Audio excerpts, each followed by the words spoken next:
Using this horse, we're now going to go through some directional terms that we use to describe anatomy. It's important to be able to describe things accurately when you deal with anatomy. So the first terms I'll go through is the terms cranial and caudal. So when you're looking at the animal, if you're talking about in the cranial direction, you're going towards the cranium of the animal, towards the head.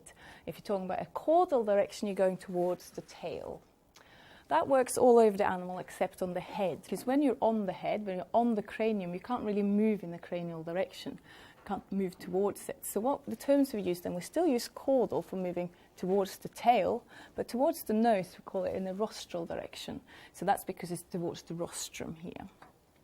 The other term that we use is dorsal and ventral. Dorsal would be towards the back of the animal, so facing upwards, and the ventral is the belly of the animal. So that's the ventral aspect and that's the dorsal aspect. When we're looking at the limbs of the animal, there's a few terms again. So again, we use cranial and caudal for the front of the leg and the back of the leg. But for going down the leg, we use the term distally. So when you're moving away from the main trunk of the animals towards the floor, you're moving in a distal direction. When you're moving back up again, you're moving in a proximal direction. So for example, my wrist is distal to my elbow, while my shoulder would be proximal to my elbow. The other term that we use on the limb is also medial and lateral. So when I'm on the inside of the leg here, that would be the medial aspect, and on the aspect here would be lateral.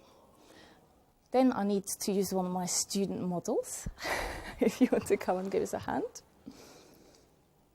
So the funny thing is, this is one of the terms that comes from human anatomy rather than animal anatomy, and it fits better for humans, because when you get to the wrist on the human, you will talk about the dorsal aspect, which is this part of your hand. If you turn it over on the palm of your hand, that's the palmar aspect.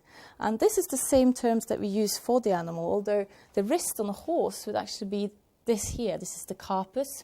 And below the carpus, then, we use the same terms. So this, instead of saying caudal here, we would call this palmar, and we would call this for dorsal.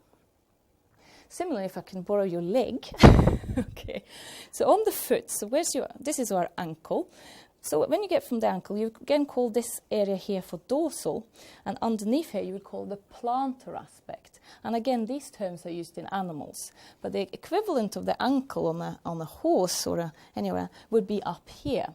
So again, this would be cranial. Below this tarsus or the hock of the animal, you would be calling it the dorsal aspect, and at the back here it would be the plantar aspect.